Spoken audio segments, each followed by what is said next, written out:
I think we can probably get started. I'm going to introduce you to a couple of people. First of all, Magnus, who is in Iceland and is a regular viewer on our stream. So it's good to be able to welcome you into our Hanukkah lighting this evening, Magnus. I hope you'll chip in wherever you'd like. And you can see with me this evening is Ellie. We are back broadcasting from my house this evening, and Ellie has just finished her bat mitzvah lesson, so I persuaded her to stay and light candles for us. So just before we get on with the candle lighting itself, I wanted to see if I could take a little bit of what Cantor Zoe was saying yesterday and take it a little bit further. Zoe was talking about the different messages that come through on Hanukkah through different songs from different places at different ages, and how the music of Hanukkah represents different messages that have come through at different times.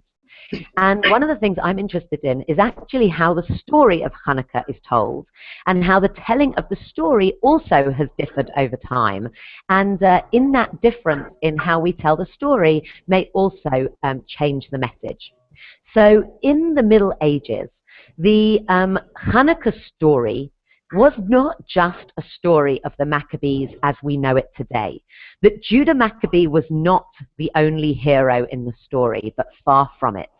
That in the Middle Ages, when the Hanukkah story was told, the story of Judith would have been a very significant part of the telling of the Hanukkah story. Now, Judith is an ancient book, the ancient book of Judith, which the original Hebrew text is actually lost, and we seem to have only a sketchy Greek translation of it. But it has been passed through the generations, and although it's not canonized, is a fascinating text and a fascinating extra to the whole Hanukkah story. So what is the story of Judith, for those that are not up to speed with it and think that the Hanukkah story is all about Judah Maccabee? So at the time of the Maccabean revolt, when the powerful Assyrian army were invading the whole of the Near East, in one particular town, which was being completely besieged by a cruel and domineering Holofernes, who was the Assyrian emperor Nebuchadnezzar's top general. So we talk about Nebuchadnezzar, we talk about King Antiochus, we're now talking about Holofernes, one of their generals.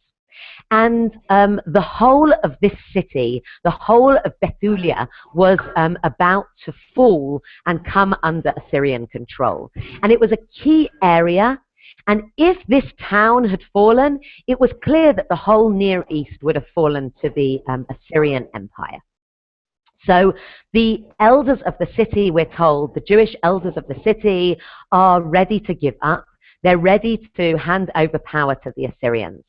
When Judith, a young widow and a most unlikely heroine to the story, decides to take responsibility for the survival of her people. And she sets out, only accompanied by her maid, and goes and demands to have time with Holofernes. Now, it just so happens that Judith is particularly beautiful and is able to woo Holofernes very easily. And he immediately invites her as his guest to a banquet where, as Assyrian generals do, he got very, very drunk and ends up going back to his room with Judith. And it's at this point, when he is alone in his tent, just Judith and Holofernes, that he passes out due to the alcohol that he has imbued. And what we have is Judith able, in a kind of retelling almost story of Yael that we have in Tanakh, that Judith is able to cut off the head of Holofernes. So she completely decapitates him in his drunken stupor, takes the head of this Assyrian general back with her to Bethulia, and puts it in the public square for all to see. And it's this act of heroism which sends the Assyrian Greek forces into complete confusion, causes them to retreat, and is the inspiration for the Israelite forces to create a surprise attack and create this military victory, which we are much more familiar with. So we actually have this story, this rather gruesome story and perhaps somewhat X-rated story of Judith using her beauty, her physical appearance to be able to take over and be this heroine and kill Holofernes. So why are we never told this story in this way anymore? Perhaps because, as I say, it's gruesome. Perhaps because it's not the story that results in latke eating and donuts and is very kiddie friendly. And perhaps also because it comes with it a backdrop of rape, that we're told that the women of the time were forced to have sexual relations with the Assyrian commanders before they were allowed to get married, and also that circumcision was not allowed. So maybe it's actually about tainting the purity of the lineage, and that's in some way shameful and a reason that we don't tell the story in that way. It also may bring into question the whole, are we allowed to have women as heroes in this way? Perhaps through the generations, we've been worried to have women in this victorious position. For me, one of the interesting ideas is, when do we tell the story of Judith as a hero? When are the Maccabees or Judith not freedom fighters, but heroes, not terrorists, not people fighting for our freedom, but actually heroes of our history? And we realize that both Pesach and Purim, as well as Hanukkah, have these somewhat embarrassing messages attached to them, which often cause us to feel somewhat worried by the way that we pass on our history and the messages that continue to be passed on. That actually maybe dropping Judith from the story was one of the ways of being able to say, do we live in a time where the end doesn't always justify the means?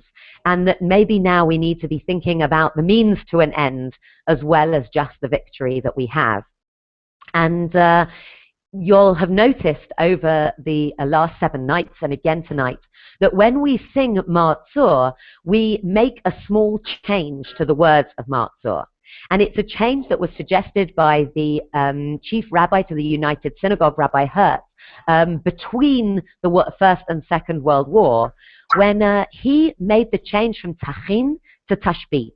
Rather than preparing for the slaughter of our foes, actually, we ask God to end the slaughter, end any time of slaughter. And it really does change the message of what it means to be victorious, and change the message of what it means to be celebrating our own victory, and perhaps not at the expense of others.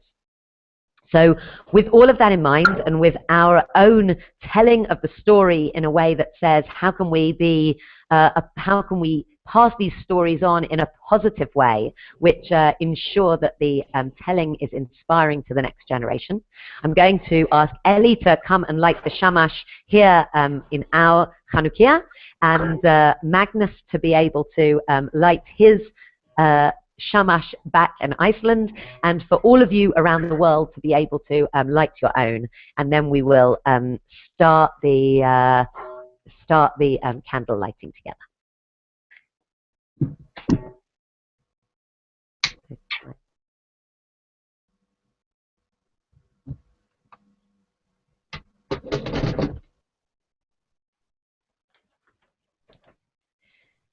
Baruch atah Adonai Eloheinu melech haolam asher kitshanu b'mitzvotav v'tzivanu lahadlik ner Shel Chanukah. Baruch Ata Adonai Eloheinu melech haolam she'asa nisim lavoteinu bayamim hahem ubahazman hazeh. Okay, Ellie, if you want to we use a go-between shamash because we've got an oil Hanukkah. If you start from this end, and Magnus, if you want to be lighting yours as well, and we can join in with Hanerot Halalu as we light the candles together. Hanerot Halalu anu madlikim, Hanerot Halalu anu madlikim, al hanisim ve'al hateshuot ve'al haniflaot ve'al hanechamot she'asit la'avoteinu bayamim hahem uvazman hazeh.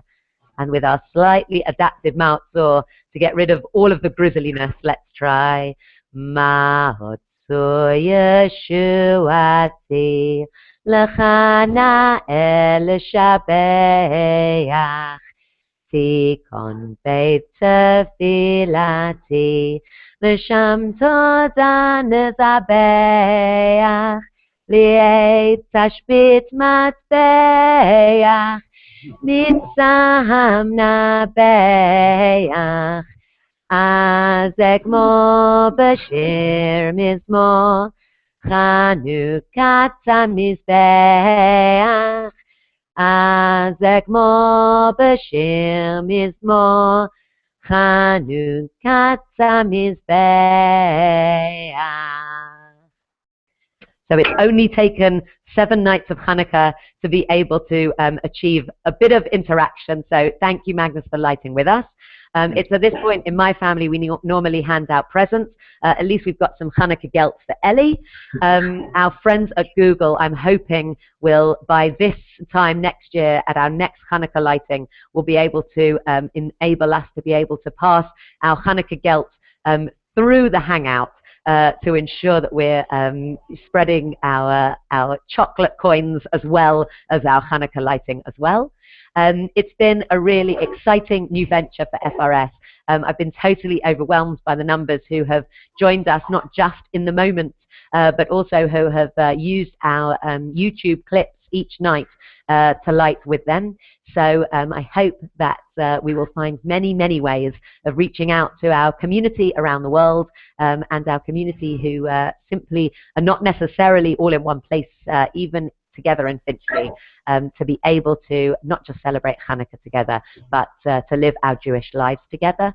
I hope that you will join us for our Shabbat services, which we stream at 6:30 every Friday night and 10:30 every Shabbat morning, and allow us to find ways of being able to interact with you. Magnus, Hanukkah Sameach. Hanukkah Sameach. Hanukkah Sameach, and Hanukkah Sameach to everybody else.